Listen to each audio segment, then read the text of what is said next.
All right, so if you've been watching the news lately, reading the articles, anything like that, I'm sure you've seen the stories. Outbreaks on cruise ships denied entry into cruise ports, just all different kinds of outrageous stories about the cruise lines. And then we get some that look like this. CDC is investigating 68 cruise ships run by cruise lines like Carnival and Royal Caribbean. All right, so we're going to break down a little bit of truth today. We're going to tell you something of what is really going on and show you where we got that information from right after this.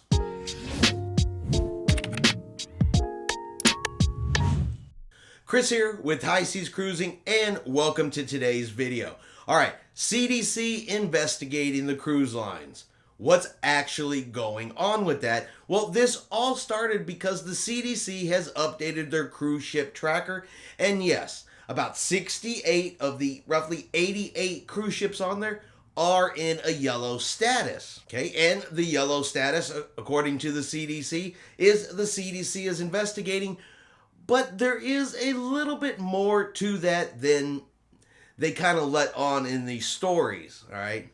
So one, the cruise lines and the CDC, look, they're talking to each other all the time. If there's cases on the cruise ship, yes, they report them to the CDC. Yes, the CDC is keeping an eye on what the cruise ships are doing and the cases that occur on board. Yeah, all that's perfectly true. That is happening. But let's break it down a little bit further, and I'm going to go ahead and throw this up here on the screen real quick. Now, this is directly from the CDC's website, and this is the yellow ship criteria. So if you look at the Christmas tree board there for cruise ships, of course, you have green, orange, yellow, red, and gray. And majority of the cruise ships right now are in yellow status, but this is exactly how a cruise ship gets in or gets on the yellow status. Okay, so ship is at or above CDC's investigation threshold. So this is why they say these ships are under investigation, because they are yellow. All right, right now our cruise ships are restricted voyages. Your other options are simulated voyages and ships with crew only. Those two don't apply to us. It is restricted voyages. So to get on a yellow ship status, cases reported in at 0.1 or more of passengers. For an example, if there are 6,500 passengers on board, CDC's investigation threshold is met if there are 7 or more cases amongst passengers occurring during the previous 7 days. Now, this percentage includes passenger cases occurring within 5 days of disembarkation that the CDC was notified of by the state or local health departments. And finally, one or more cases is reported in the crew. All right, and that is where I think some of the most important information is. Because if you look at a lot of these reported cases on the cruise ships here recently, they have been amongst the crew. And yet we've seen some where there's been 20 crew, 30 crew, all on board one cruise ship testing positive. But in order for a cruise ship to make yellow status, you only need one or more crew member to test positive, and the cruise ship turns yellow. So while they are on there going, yes, the CDC is investigating all of these cruise ships, because look, they're all in yellow status. Well, a cruise ship can get in yellow status by only having one crew member test positive. They leave that part out. And if you go down there to the bottom, there is the option that during the past 7 days, the ship has failed to submit one or more daily EDC submissions on time by 1200 Eastern Standard Time on a weekly basis. CDC emails all ships as a reminder to submit the EDC form. In addition, CDC sends a reminder email if a ship does not submit their EDC form. So there is a possibility that a cruise ship could even end up on the list and have no positive cases on board. So when you see these news articles and they're, oh, the CDC is investigating, the CDC is investigating. Well, here is the actual information, why a cruise ship would end up on the yellow criteria list, and why technically, yes, that falls under CDC investigation based on the terminology in the conditional sale order. But again, the cruise lines and the CDC, they're in communication. They are talking to each other. The CDC is aware of what is going on these cruise ships, but of course the news organizations have to blow it up and make it twice as bad or 3 times or, just this huge big problem that in honest reality is about this big. Then you have U.S. Senator Blumenthal. Well, he decided that he was going to get on Twitter and put this up. Our warnings have proved sadly percent and continuously compelling. Time for CDC and cruise lines to protect consumers and again pause docking their cruise ships, said the senator in a Twitter post. Cruise lines are repeating recent history as the petri dishes of COVID infection. And I'm sorry, this kind of tweet, this kind of post is made purely from the position of ignorance. Whether you like the guy or not, agree with the guy or not, this is made from just a pure position of ignorance. He obviously has no real idea of what's going on out there. Look, these cases of COVID on the cruise ships are usually 1% or less. They're right around the 1% mark. The state of Florida alone is over 5% in climbing, and they are not the only state here in the United States that is going on. But again, we have an individual who says the whole reason is because cruise ships are petri dishes. He obviously has not looked at the numbers. He obviously doesn't know the percentages. He obviously has no idea why cruise ships would end up on the yellow status that's technically under CDC investigation. He did no research, and that does not help. Okay, that sends the wrong message. Because if it was the cruise ships, the CDC would step in.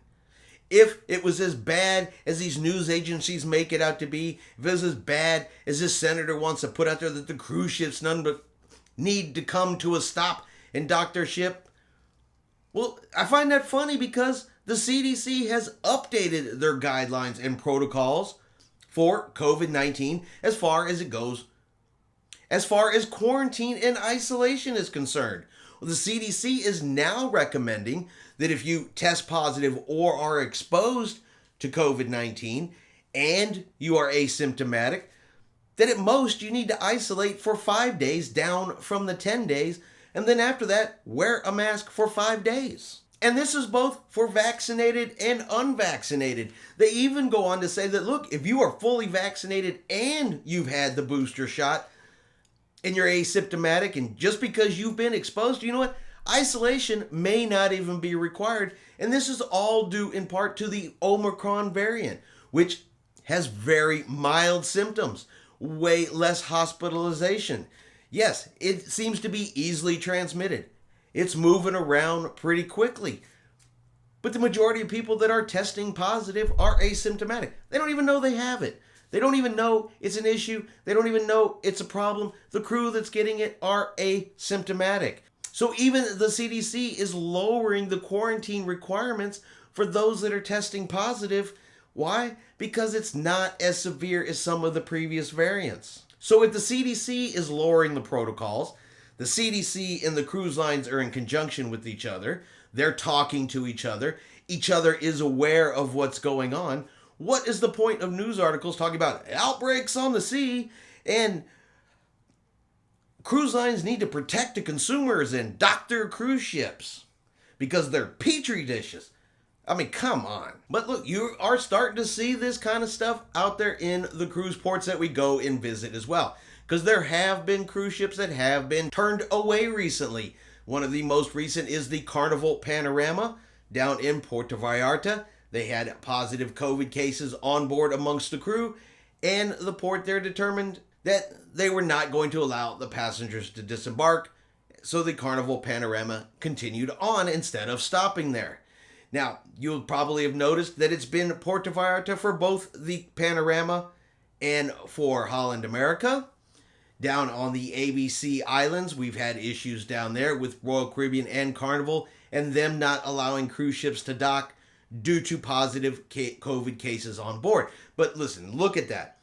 We're talking 5 or 6 ships that are having issues, that are having problems with docking in ports out of 88 cruise ships that are currently out there sailing. It's not a high number. It's not a high amount. Yeah, it sucks for those that were on those ships and wanted to go to those ports. Don't get me wrong. I am not downplaying what they have experienced. I'm not downplaying the disappointment they may have gone through. Okay, but in the big picture, a few ships out of 88 is not, it's not a giant number. It's not an epidemic, a pandemic that's spreading amongst all of these cruise ships. It is some isolated incidences that's going on here. It's happening. COVID is not going to go away. We are still going to see it on the ships. But some of our port stops are taking it even a little bit further. And the most recent, of course, is Puerto Rico. Puerto Rico has implemented some new health and safety protocols for cruise ship passengers that say you must have a negative COVID test 48 hours prior to arrival in Puerto Rico. That creates a few problems as well. So you are taking your cruise. You already have to have a test 48 hours before arriving at the cruise terminal. That's a requirement for the cruise lines. So then you're going to get on board the cruise ship, and then either the first or second day, depending on where Puerto Rico is in your itinerary, you would have to take another COVID test 48 hours prior to getting there in order to disembark, even in order for them to even let the cruise ship dock there. Well, look, the cruise lines, as a general rule, they're not about to start filling up their ships with enough tests to test everybody before they go to Puerto Rico. You know what they're going to do instead? They're going to remove Puerto Rico from the itineraries. We've already seen 11 sailings of Puerto Rico being removed. Royal Caribbean, Celebrity Cruise Lines, Azamara, they're just going to remove Puerto Rico as a cruise stop right now while this is going on. They're not going to jump through these extra hoops for some of these cruise ports when they're going to still have other options, even if it means just going to their private islands and then back to their home ports. If that's what it comes down to, that may be what some of them do. But this decision out of Puerto Rico, well, it's not necessarily popular with everybody in Puerto Rico. And the local health department there made the decision. They kind of made it unilaterally, didn't really kind of run it by there in Puerto Rico, and you kind of end up with statements like this. Now, before I put this statement up, I think this is probably one of the best statements I have read that involves cruise ships, COVID on board the cruise ships, and the reaction and the things that the news media does. So let's take a look at this one. All right, this is from the Puerto Rico Shipping Association. The cruise industry has made a monumental effort to prevent COVID-19 infections on board its ships by making adjustments and outlined strategies to keep the industry running. All cruise lines sailing from the United States are obligated to submit to strict controls and rules such as complete vaccination at least 14 days before boarding and negative COVID test within 72 hours before the journey. It's actually 48, not 72. Cases identified on board cruises are intended to track and curb infections on board, not to alarm citizens as it has been happening.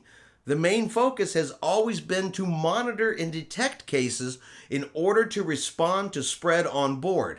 There is no need to reach the point of hysteria and fear of COVID variants. The tourist industry there in Puerto Rico, it was shut down for the longest time during the cruise shutdown. Things are just getting back up and running. Things are just getting started. And for this new health and safety protocol, if cruise ships stop going there, even for just a little while, you are talking millions and millions of dollars in tourism money that they just don't get. And yes, there are ports turning away cruise ships. Yes, there are ports putting in new health and safety protocols for cruise passengers. Yes, the Cayman Islands has even increased theirs. Of course, they have been kind of pushing back against cruising, returning back to the Caymans here for months. But now it looks like the Cayman Islands is also going to put in a testing requirement, which can very well affect how soon cruise ships get back there.